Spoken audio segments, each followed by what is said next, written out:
Hi YouTube, Merry Meet. Um, I have decided this year to do the YouTube Pagan Challenge.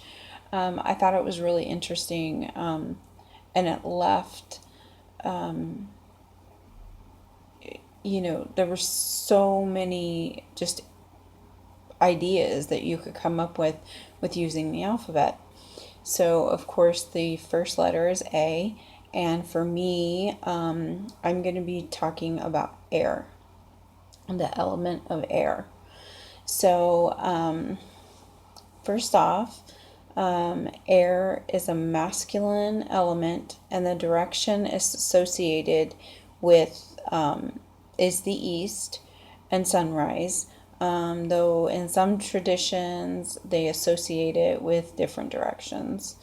And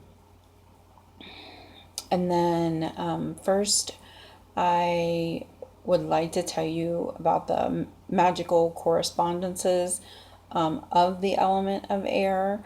I do excuse the glare and the fact you can see my computer screen.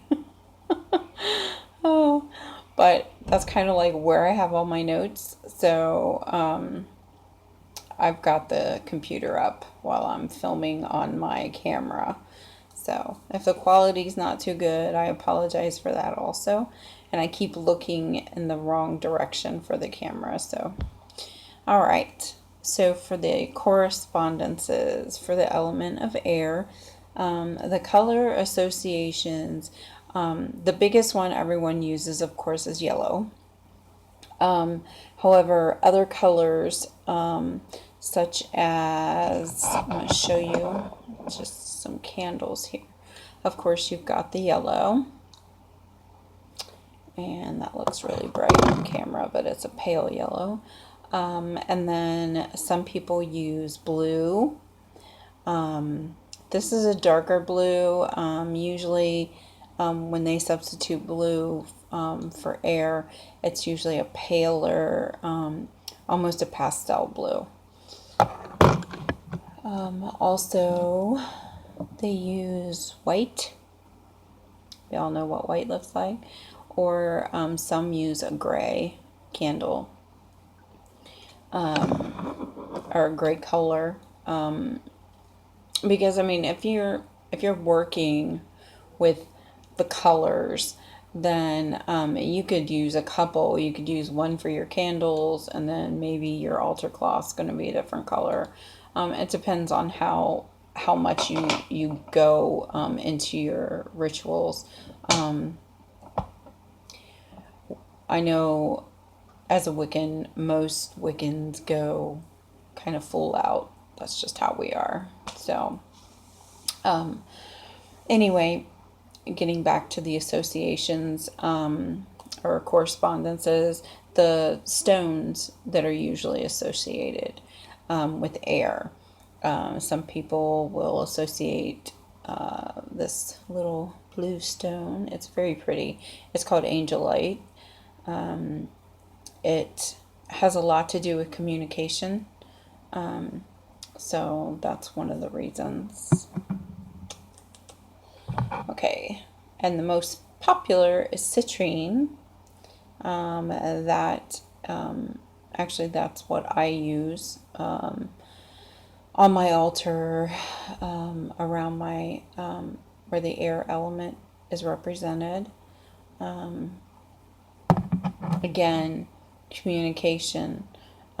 Most of these stones have to do with communication and things like that, or the respiratory system or something like that. It has to do with the element of air. So we've got some blue calcite. This is a raw chunk. And then I've got sunstone is another one that they use, because the sunrise is symbolized for air. Some of the other stones that I don't have on me right now are lapis lazuli and some blue aventurine. in my opinion, it's whatever you personally associate. Now, I am not a crystal expert. I own a crystal Bible, like many of you, and I look at it a lot because I can't memorize all of those stones. I just can't. But like I said, my biggest thing is citrine. To me, it symbolizes the air. So anyway, the next correspondence I want to talk about are the astrological signs. Of course, most people, well, a lot of witches know the different astrological signs that are related to air. That would be Gemini, which would be me, Libra, and Aquarius. So, and then some animals that are corresponded to air. Of course, any type of flying, anything. Insects, bees, birds, butterflies, and bats as well.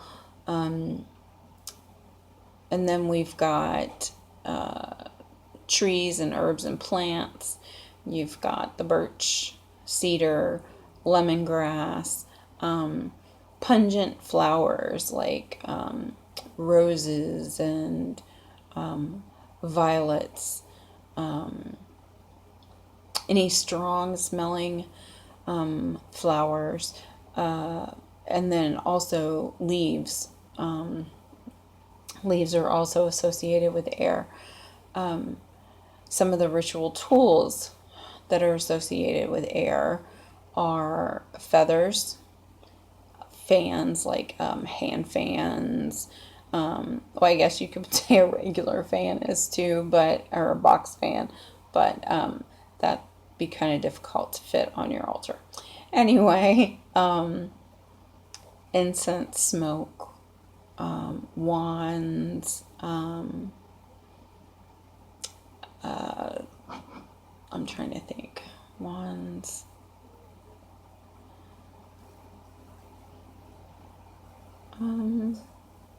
Well, some people actually use like a sword or an athame also as representations.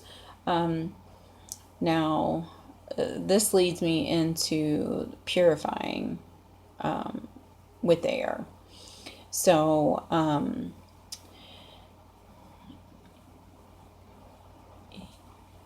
it is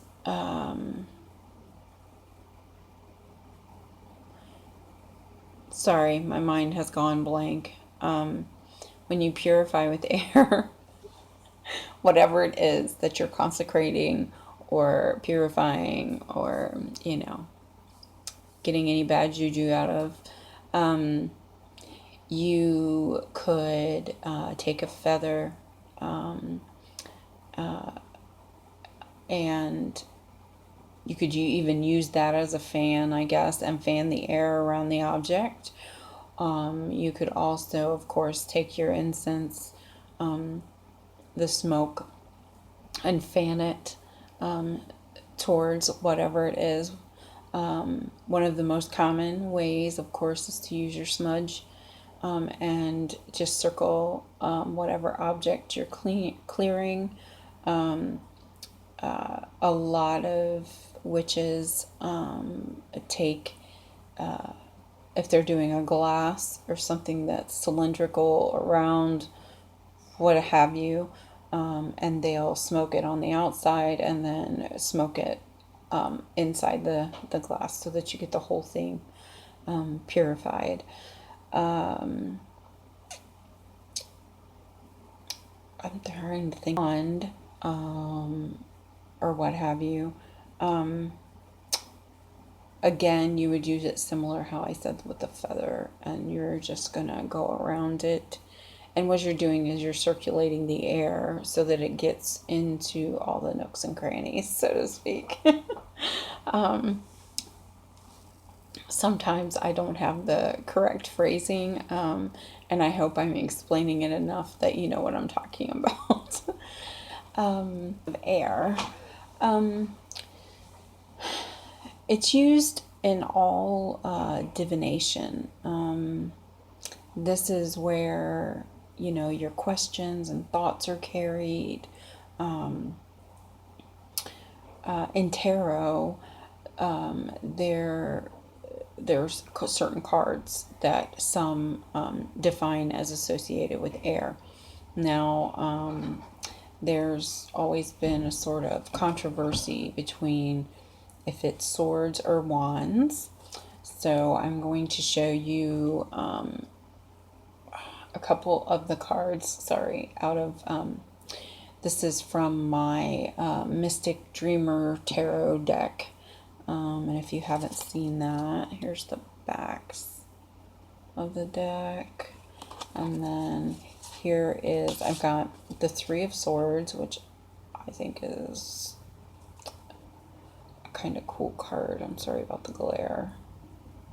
And then we've got a Six of Swords here.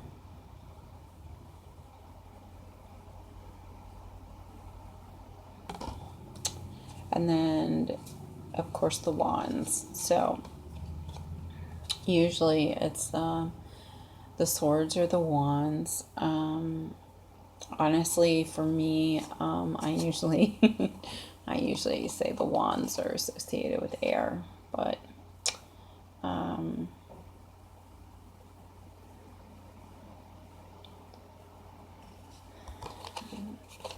sorry, that was the Knight of Wands. And then we've got the Ace of Wands. Another card associated with air is the Fool. Now, you can use these with your spell work if you want. A lot of people draw a card before they do their spell work. Or pick a card that's associated with what they're working on. So if you're working with the element of air, you may want to pull, you know, a wand or a sword or another card that you feel is associated with air. Like I said, the Fool is, it has a lot to do with intuition and with communication and things like that. So air. Let's see. You can invoke the element of air alone for certain spell work. It's good for use in spells that involve communication or documents, like you have to sign something. It's also great for healing magic. That's like my favorite part, my favorite type of spell work. If I'm just calling on the element of air for help, healing magic is one of the best for air, especially during, you know, like now with the way the weather is, at least where I'm at, it's -7 right now. And I'm sorry, but that's just too cold. It's been worse. It has been worse over the last week. But anyway, with the healing magic, of course, it helps with the respiratory issues. And like I said, with how the weather is going and the flu, I need to put these cards down. I'm going to keep playing with them. And everything, the respiratory system, of course, you know, any type of anything with the respiratory. It doesn't even have to be just breathing, you know what I mean?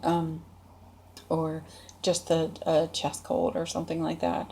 It can be the tissues, the linings, whatever. You can do magic and use the element of air for that. Also with speech, you know, you've got laryngitis or something, you know, and something's going on there. I think the element of air is perfect for that type of healing magic. And then I wanted to talk a little bit about the different gods and goddesses associated with air.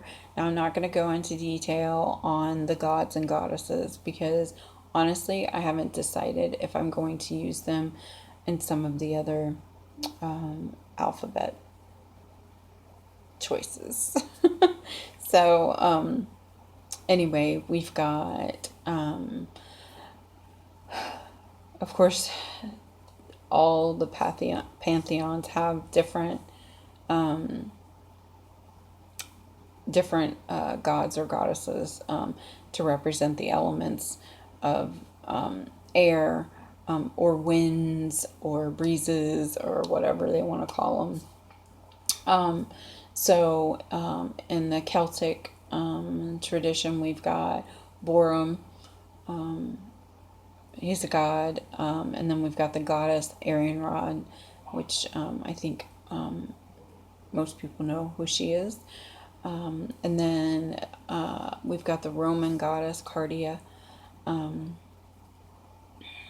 And then in Greek, we've got the gods Boreas, Zephyrus, and Zeus.